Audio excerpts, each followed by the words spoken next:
Hello, everyone, and welcome to another episode of the Sibme Coach Replay Show. This month, we're talking about the roles of coaches, the different roles that we have. And sometimes our coaches aren't just coaches. They're also building leaders. They're the boss. They're the campus or district-wide leader.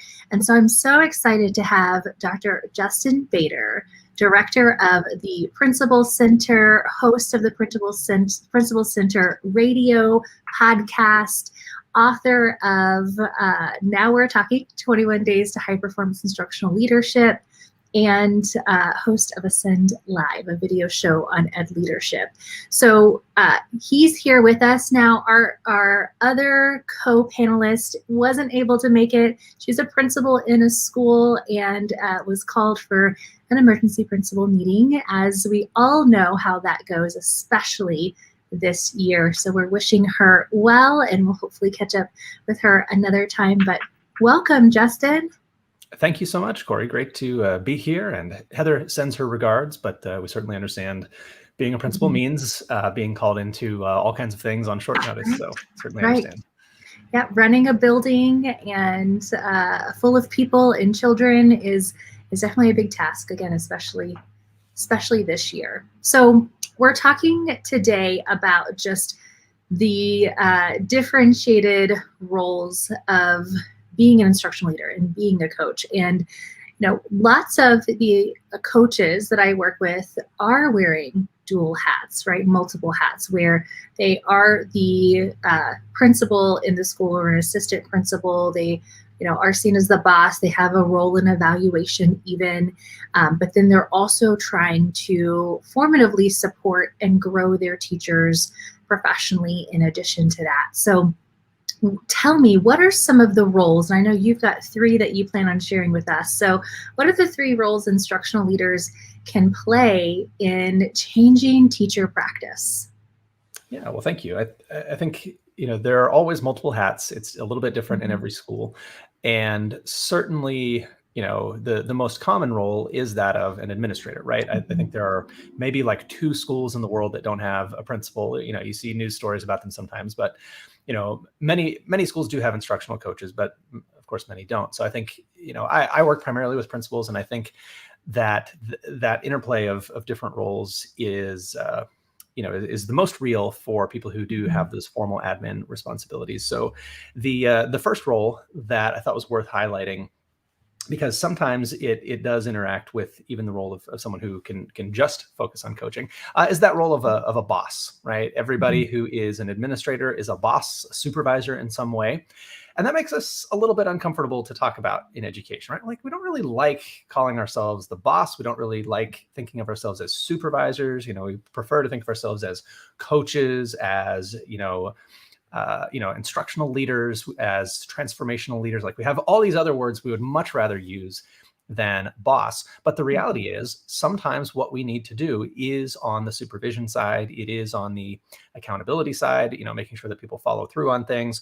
And that does interact directly with our instructional leadership work. And I've noticed a difficulty that happens when we try to coach people to compliance, right? If someone is simply out of compliance with something that's basic and essential, right? If you're not taking attendance, if you are not planning your lessons, well, it might be tempting to try to soft pedal that and say, well, I'll just, kind of coach them up. I'll build them up. I want to take a supportive approach. But there are some things where it's absolutely needed for us to take a hard line and to be the boss and to not try to coach people into things that are really simply basic expectations and behaviors. So the boss role is there. If we do need to get someone to change their behavior, we can do that. Do that through that kind of directive feedback. But if you're like me, I think most of us are pretty reluctant to do that, right? Like, we really only want to wear that hat if we absolutely have to. 99% of the time, we don't want to wear that hat, right? Because it's the least pleasant. Nobody likes to see us coming when we've got that boss hat on, and we want to be the coach. We want to wear that coach hat as much as possible. So, and I think this is the one, of course, that overlaps with instructional coaches, instructional facilitators, anybody who's in a non-administrator role but provides support to teachers, department chairs, so the coach lead teachers, function, lead teachers. anything else you can think of, jump in here, but, it covers so many different positions. That coaching role. I think in the coaching role, what we're trying to change is not the behavior, but we're really trying to improve people's practice by changing their thinking, right? If I look at like, what is the leverage for improving practice with the boss hat, you're really just trying to change their behavior. You're not doing this, you need to do it.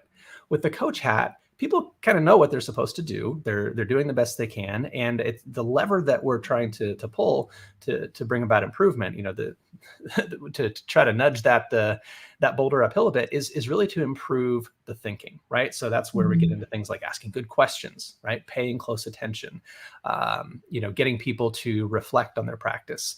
And I know you have seasons and seasons, many, many episodes on coaching in particular. But I think for the, for instructional leaders who want to change teacher practice, most of the time we're going to want to be in that coach role, because that's where we're all kind of there voluntarily, right? The teacher's there, somewhat on board. They're not being forced to do something. You're there in kind of a collegial capacity. It's not just something that you have to do to hold somebody accountable. So it's just much more pleasant. And hopefully this is where we want to be most of the time.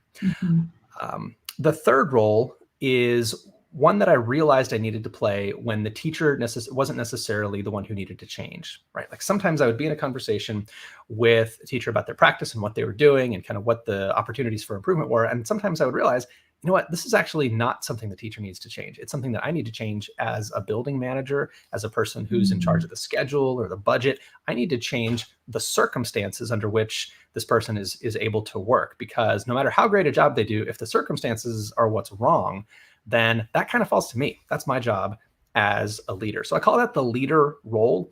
And we say that the type of feedback we're engaging in there is not reflective feedback. It's not directive feedback like you'd give as a boss, but we call it reflexive feedback. The idea that it's a two-way street. I'm giving feedback, but I'm also receiving feedback from teachers in those conversations about what conditions they need to work under if they are going to do their best work. I think the listening there is really key with that leader role. Yeah, and I love how you have differentiated these three roles, especially for our building and organizational leaders, right? Being able to, because many of them do find themselves in those, three kind of situations or roles with their folks. We've got our people who maybe are voluntold or are being voluntold that, hey, we need to make some changes in your classroom, and that directive feedback then is part of that. Then those who are a little bit more intrinsically driven, they're interested, they want the feedback, we're able to have that collegial conversation and partner with them in the growth of their classroom, and it's that mutually beneficial. And then looking at that kind of broader scope of being the building leader or the organizational leader and thinking about how all of these circumstances, as you mentioned, come together to support that teacher and what they're trying to do, the goals they're trying to attain, the learning they're trying to create in their classroom, and really the culture in your building as well. So I think those are really, really great differentiators. And it is something that's more unique to our administrators, instructional leaders, than it is to our folks who are not in that evaluative stage. They're not the boss, they're the instructional coach, instructional support, team leader, any of those other pieces. So it's really is unique. Can I ask about that? Yeah. What do you think about coaches who get information that might fall under one of those other hats? Because I think that's always a little bit of a challenge, a little bit awkward. As a coach, you find out things that maybe you kind of wish you didn't. You kind of wish that had gone straight to the principal because it's not your area. I don't know. What's been your experience in kind of wrangling that information that you kind of, that's not me? Right. Yeah. Not my lane. Yes, definitely. Sometimes there are where a teacher has, presented a need that it recalls for that leader. And I am not that leader as the instructional coach. Sometimes it's because I'm the campus-based coach. In other circumstances, I've been the consultant coming in to the organization, providing support to that teacher. And so then it's the conversation on how do we get that support? How do we get that leader to acknowledge that there are some things that are impacting our growth that are more in their lane? So sometimes that's a direct conversation with the leader, but for me, I always try to empower the teacher to go and have those conversations with their administrator. So that way they can, really work together for that, but they're also, we've built that capacity that they're able to reach out for those things. There's so many times as a coach where we are brought into conversations or circumstances that aren't always part of our wheelhouse. Sometimes we are brought into conversations that really do require maybe a counselor or a therapist. And as much as we want to be able to support that person and be there for them, they maybe need another individual to really help them work through some of those more personal pieces or those emotional pieces that they're feeling. So I think knowing your limits is one of the most important things that we can do as a coach, and being able to identify if you are able to wear multiple hats, which is the appropriate one, but then also when that hat is not on my rack over here, and I need to find somebody else who's going to be able to support that teacher in that way. Yeah. And let me just say to administrators, if you have an instructional coach, wonderful, pure gold to have an instructional coach in your building. But this is precisely why they should not be the only people who are getting into classrooms, right? If they're the only people who have eyes on the problems that are going on, then they're in this awkward position of having to bring problems to the administration and say, hey, so-and-so is really struggling. You might need to walk by and, see what's going on there. Like, you don't want your coaches to be put in the position of tattling. That is not a good, right? That's not a good position. Exactly. So. There's, with the cohorts of coaches and leaders that I work with, we talk a lot about what should be on and off the table when it comes to conversations about a teacher's professional growth. And we pull from Pete Holland and Lisa Simmerall's book in Creating a Culture of Reflective Practice. They give some really great kind of guidelines, what their reflective level is, what their goal is on the table, definitely. But when it comes to performance and kind of where they are, that really should be something that the building administrator then goes and sees for themselves, right? Because we can very quickly and easily move into that kind of tattletale feel. I remember when I was doing my internship for instructional leadership, and suddenly my peers saw me different because I was spending more time in the building office, more time next to our building administrators, and it suddenly felt like, well, certainly we have to be careful of what we say or do or ask around Cory because, we don't know exactly what that relationship is. So clarifying how I communicate with campus administrators and, with others who might be in support department chairs and lead teachers of that individual, I think is also important. And then sticking to that for sure. Yeah. Great point. So I'd love for us to go to that kind of uncomfortable hat that you first mentioned of being a boss. And directive feedback, I talk a lot with my coaches about, based on the reflective level of a teacher, where directive feedback is kind of most appropriate based on their mental model at that point and how they're seeing and reflecting on their own instruction. But for you, what are your suggestions for the conditions that really are the best in order for directive feedback to actually be helpful for a teacher? Well, I think it comes down to what we're trying to improve, right? If we're trying to improve someone's thinking, then directive feedback is probably not going to get us there, right? Like, you can't just tell someone, be smarter, make better decisions, like that's kind of like saying, what's wrong with you, right? That's not helpful. Right. But if what we're trying to change is, following through on things, if we're trying to change behavior, if someone is dropping the ball, or if someone is just ignoring something that they should be attending to, then, like if you have a teacher who's ignoring the IEP modifications that a student needs, like, hey, you have to read the IEP, you have to work with the SPED teacher to meet this kiddo's needs, then directive feedback can be effective in changing the behavior.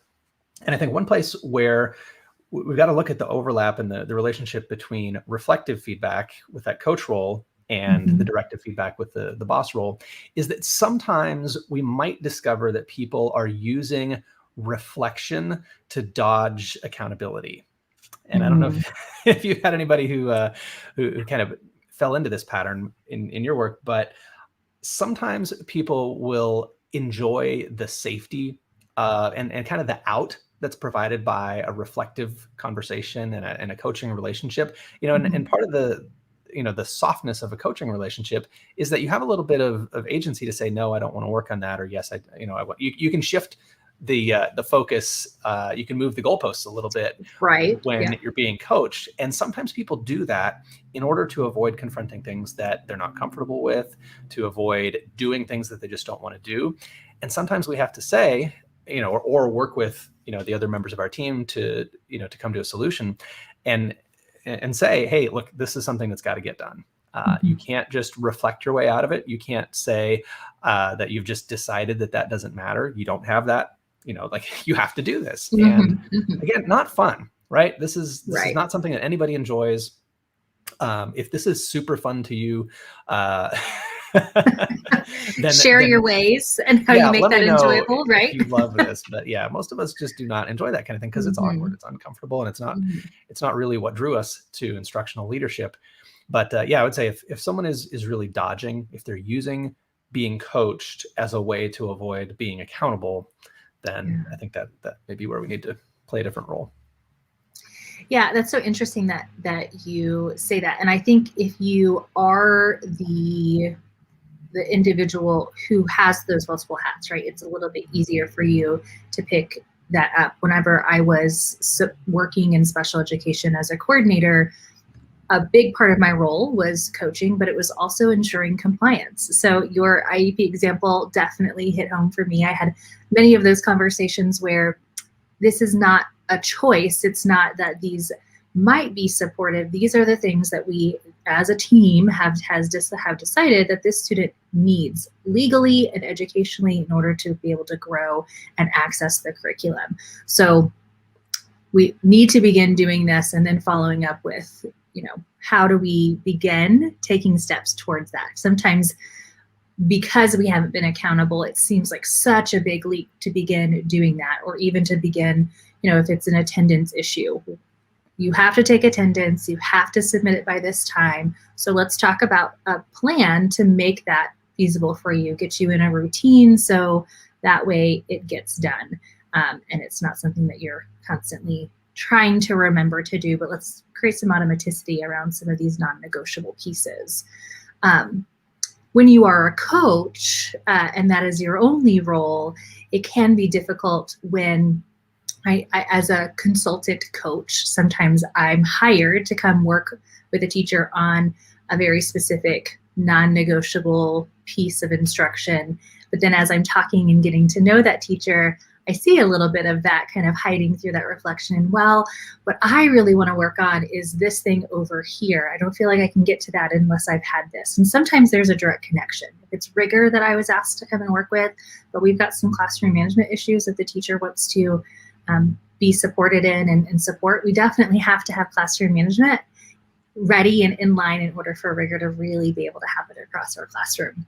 So some of those things they do mesh, but then when they don't, if you are that coach, or if I have a coach in my building who is addressing that, what is the best way you think, Justin, for a coach to maybe reach out to the admin on their team and without being that tattletale, but also to kind of say, hey, I think we have a situation here.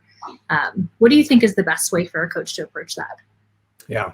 Well, I think the very best, this is cheating to answer it this way, but I think the very best is if your administration is in classroom so much that you're not in that position, right? Like that, right. That's the best Yes. Yeah. Can't get away from that. But I think if something does come to your attention that does need to be on that radar, like you don't want to break the trust, you don't want to violate the I don't want to say like the sanctity of the coaching relationship, but that's exactly the word I was thinking of. So yes. Yeah. I mean, that's so important. I think, in some ways, we try to get to, the administration to just kind of notice on their own, hey, you might want to stop by and you might notice some things related to blah, blah, blah. And, if the administration is never in classrooms, that's not going to be real, right? That's going to be pretty obvious. that. Right. So again, Right. the more administrators are in classrooms, the easier this gets. I Mm-hmm. think, as far as wearing the boss hat as a coach, I think you do have the right to not have your coaching clients jerk you around, right? Mm-hmm. And Mm-hmm. not follow through, because not following through in the name of reflection, that's just cheating, right? Like that's not a good way to be a coachee. And I think Mm-hmm. it's okay to hold people accountable to that and say, hey, like I'm going to put a lot of time into supporting you, and I want you to make the choices about how you're going to change your practice. But at the same time, after you've made a choice, I do expect you to follow through. Like you have obligations to me, even though you have, you're driving the bus here. This is your practice that we're striving to improve. But I do expect that you are following through. So on the follow through side, that's, Mm-hmm. I think, a reasonable thing to ask. It is tough if there is something of, more a concern that you feel like you kind of do need to tattle. You kind of do Right. need to, it's unethical to know certain things and not say anything. Mm-hmm. So, there are different things that come into play depending on what it is, right? Like obviously if someone is harming students, the coaching relationship is not the priority there. Exactly. Like you got to let Right. that go and say, look, I'm a mandatory reporter. You can't, do anything illegal, or I am absolutely going to tell on you. We all are. Mm-hmm. And that's a norm that we have to reinforce in our profession, that, we're colleagues, we've got each other's backs, but not for crimes, right? Right. Are, Exactly. there are pretty bright lines there. Mm-hmm. When it comes to things that are, a little bit more gray areas or judgment calls, or, things that people are just struggling with. I think one thing that we can do is we can describe the ethical dilemma that we're in as a coach and say, hey, this is something that, is not really my area, but it's something that's come to my attention. And I would like your input on the best way to handle that. I can't let it go. I do need to make sure that this is being addressed, that, that the appropriate people are involved in this, but I'm not one of those people. So what would you like me to do? I think it's sometimes it works in the relationship to just ask that and say, I can tell, you're struggling with XYZ. We need to bring in so-and-so into the loop on this. And then of course that may go poorly. You may get a no, thank you. I don't want to do that. And I think it's also, sometimes a conversation that you just have with with your administrators and say, hey, here's what I'm dealing with. I don't want to ruin the coaching relationship. I think we've got a good thing going there. We're making progress, but at the same time, I have to let you know about this so that you can do the right thing. And sometimes they're able to, to be a little bit more sly about, how they became aware of it. And hopefully that can, can minimize the damage to the relationship. But yeah, I think we've got a lot of factors to balance there. So it really depends on what it is. I mean, when we are working with humans, it can be so complex, can it? And we're building relationships and developing individuals, all for the sake of our students. And it's high stakes, no matter what role you're in. And so those tricky situations do come up. And what I think is just so valuable is at the beginning of the year, if you do have other instructional leaders on your campus, being able to have these conversations about what is on and off the table, how will we work in alignment of each other without necessarily weaving in and out of each other's lanes, but also making sure that nothing gets missed in the middle, right? Because I'm not in classrooms enough, or because we don't have frequent enough conversations about the goals of our teachers and where they are in their reflective capacity or whatever it might be. So yeah. So let's talk a little bit more about resistance. It's never fun to talk about. As you mentioned, we, especially when we want to take that kind of coaching stance, the hope is that it's a volunteer, not a voluntold, that they are driven and they want to be there. They are invested in the time. They're going to follow through. And when we are a coach, we might see that resistance a little bit more than if we are the administrator who is wearing the coach hat. So for those administrators who are taking that coach stance, again, they may not get as much direct feedback because they are the boss, essentially, in the building. But is there still resistance when our leaders act as coaches? And if so, what does that look like? Yeah, and I guess I would divide that into direct and indirect resistance, right? Like you have the direct resistance. Like sometimes people will say, especially if you're new to a role or if you're younger. I became a principal at 27, and that might have tempted people to be a little bit more direct in their resistance now and Right. then. You might have people say to you, "I actually don't want you in my classroom. I know you have to do formal observations. Let's set those up. We'll do one in the fall, one in the spring, and then I don't really want to see you in my classroom." If you have somebody say something like that, I think it's best to raise it directly, not confrontationally, but to say, hey, look, in order to do my job, I do need to be in classrooms more than just those formal observations. Right. I need to know what the needs are in our building. I need to know where our students are. I need to know where professional practice is. And that means I am going to be in classrooms. I cannot do my job if I'm not in classrooms. And I think that's a better framing than the other one that we can legitimately use, which is, I have the right to be in classrooms, and you do not have the right to tell me that I can't come in your classroom. Right. You may have to play that card at some point. Right. And I have had to play that card, and it was kind of satisfying to see the teachers union rep repeat my words to the person who was being directly resistant and saying, no, you can't come in my classroom. Saying, yeah, you can. Don't, you're not going to get away with that. Yeah. So, that card is there to be played if you need it. I think the indirect resistance often does look like dodging or changing the subject or not following through and saying, hey, last time we talked about this time, let's talk about something totally different. Next time, let's talk, and you don't ever have to actually change your practice if you change your focus every week. So there's that kind of jumping around to different things. I often found that certain people like to philosophize, and I personally like to talking about education philosophy. It's a lot of fun, but the problem is it doesn't get at practice, right? If it's a way out of talking about your own actual practice and what you might want to do differently, then philosophy can be a dead end. And of course, we're familiar with dead ends like, or distractions like complaining about the parents, complaining about the students, complaining about political leaders and district politics and things like that. There are lots of off-topic dodges that people use to indirectly resist talking about their practice. But when it comes to, what is this person actually thinking, we got to watch out for that philosophical one, because it sounds like we're getting at the thinking, right? We said earlier, we want to raise the level of the teacher's thinking, but we want to be careful that thinking is not divorced from their actual practice, right? And getting too philosophical can be an example of that. So I think that gets us to evidence, right? Like, what do we do about it? I think what we do about it is we anchor everything in an evidence, not, hey, what do you think? Not, what do you like Bloom's taxonomy or Webb's depth of knowledge better? Those kind of opinion questions can go in all kinds of different unproductive directions. But if we're anchoring it in what actually happened in the lesson, what we saw, what's on the video, what's in your notes, I think that's going to be the most important thing for keeping our conversations on track. Yeah, definitely. And you have a great metaphor that you shared on our takeaway document. Let me just share that for folks so they can see where they're going to be able to grab some great things from you after our show today. These great 10 questions, evidence-based questions for better feedback on teaching, right here for folks. But I love this.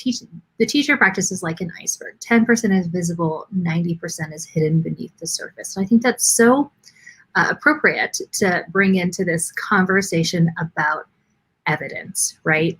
So what does that mean? Tell me more about this metaphor here, and what implications does that have for us as we give feedback? Yeah, so I like the iceberg metaphor because it's very obvious that most of an iceberg is underwater, right? Like, everybody knows you can fly over an iceberg in an airplane, you can see it, but you're really only seeing, like, that's just a metaphor, like it's a figure of speech, right? You're seeing just the tip of the iceberg. And I think sometimes when we get into classrooms, we think we're seeing everything, right? Like, if you fly over a field, a flat field in an airplane, you can kind of see what's in that field, right?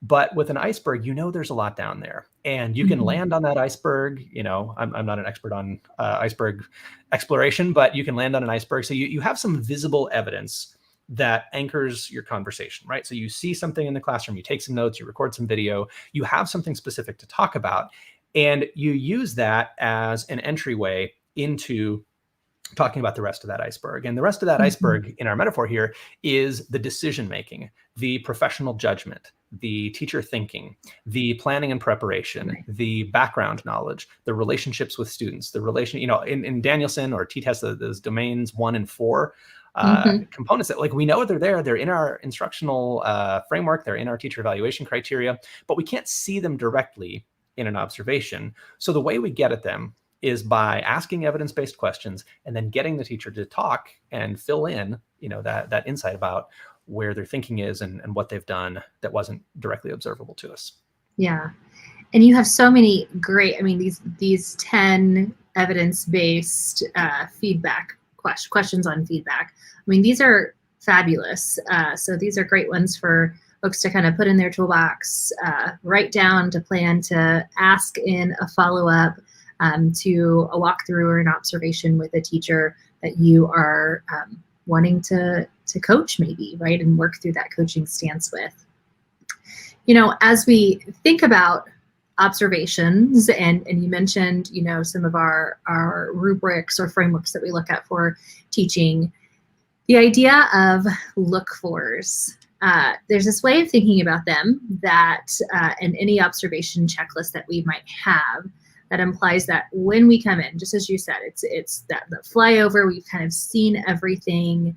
So if we can't, as you mentioned, these questions can kind of dive a little bit deeper into that, for that role of evidence. Is there any other things that you might have in your toolbox as you think about the role of evidence in feedback conversations, especially if it's not anything that we directly saw in the classroom, or if we're looking in that observation checklist and maybe because we were only there for a short moment, we weren't able to check everything on our checklist. How do we navigate that? Yeah, and I think it's important to recognize that having a list of look-fors is a little bit different than having evaluation criteria, right? It's an evidence problem, right? Across the course of the school year, we do need to be able to evaluate, is this person meeting expectations in those kind of behind the scenes professional responsibilities? Are they doing planning? Are they collaborating, contacting parents and all that? We do need to find ways to substantiate that, but we should never expect that we're going to be able to see that in the classroom, right? Like, you didn't pick up the phone and call a parent during the lesson, right? That's not going to happen. And much of what we might wish we could see in a lesson is simply not going to be observable. And that speaks to both the complexity of teaching and the time constraints we face. Like 99.9% of this teacher's instruction, you are not going to see. Right? You're just not going to be there most of the year.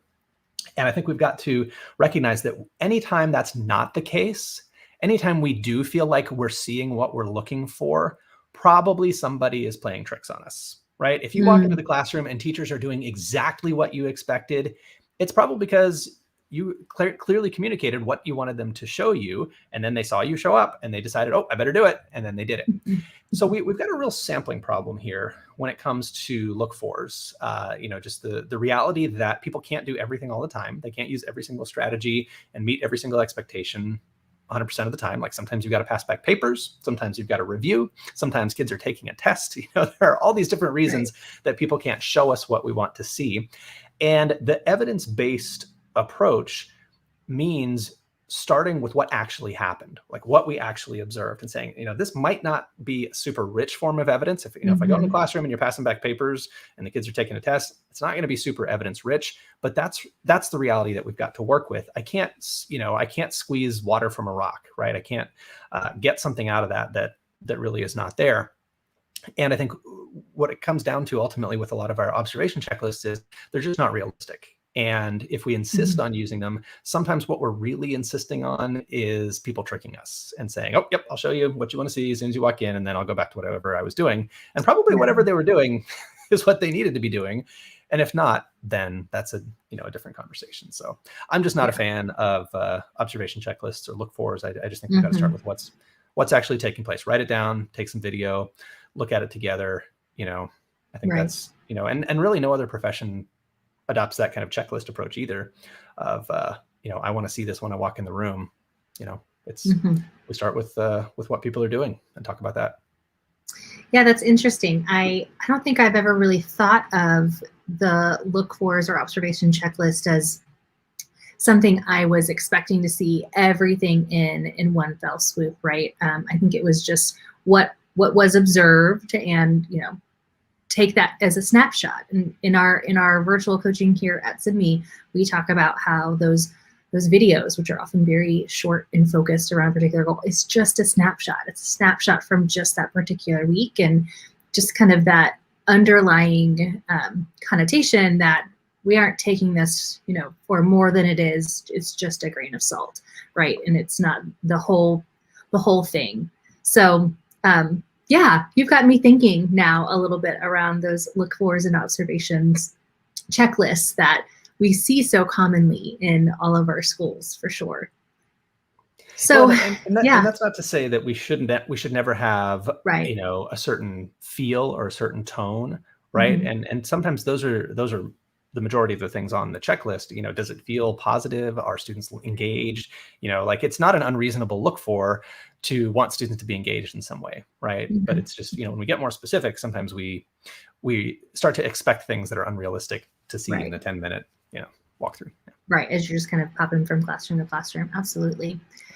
So I've really enjoyed this conversation and talking about the coaching stance from more of that administrator view and the different roles that our administrators wear. We know our coaches who have that role of coach or specialist or whatever that particular title is, wear many hats. We talk about that a lot, but we don't always talk here on the Coach Replay Show about our campus and district administrators. So this has been really great.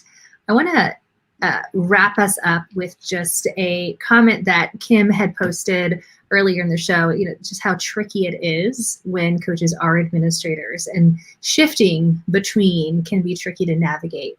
Do you have any tips for our folks who, either for lack of instructional coaches or for wanting to take that coaching stance from time to time, any tips for them on how to navigate that shift with their people? Yeah, well, thank you, Cory, and thank you, Kim. That's a great question and an important tension.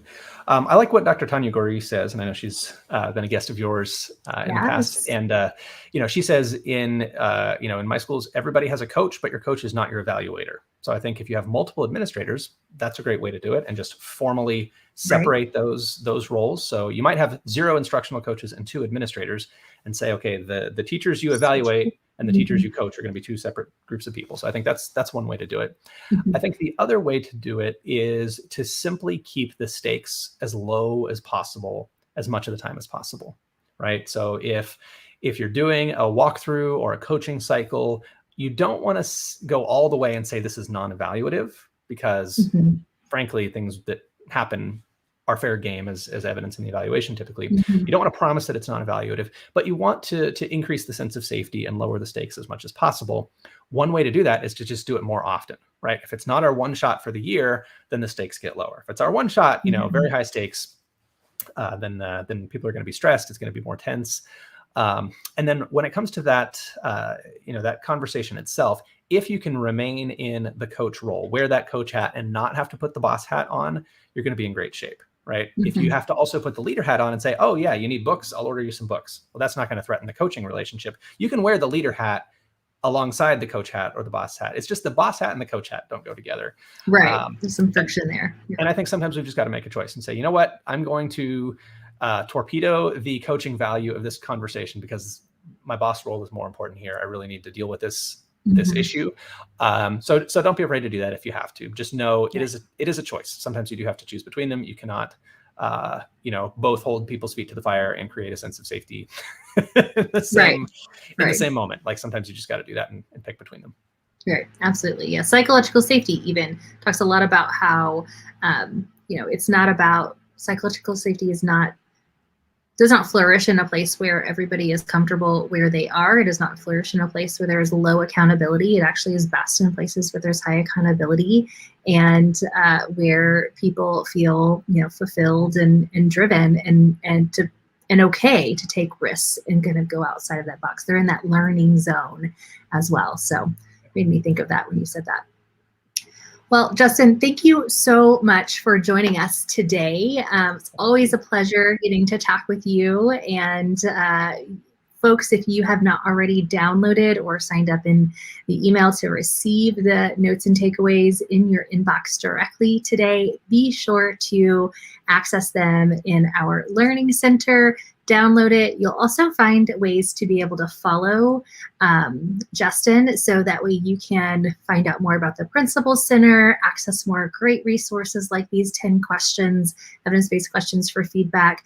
Follow him on Facebook and Twitter as well. So thank you so much for joining us today. Well, Cory, thank you so much for having me. It's been a pleasure and great to speak with you. Yeah, I want to remind folks as we get closer to the end of the month, we have a great episode next week. It's a replay on that phenomena divulsum, dark evil vortex of late September, October, November. It is setting in, y'all. So be thinking about that. That's coming up. We also have a whole lineup of shows for next month of October. It's almost here. It's almost fall, y'all. And we are focusing on our mental health and wellness. So tune in for all of those shows. Be sure to like, follow, and subscribe to Sibme and the Coach Replay Show so you never miss another one. Thanks so much. See y'all next week.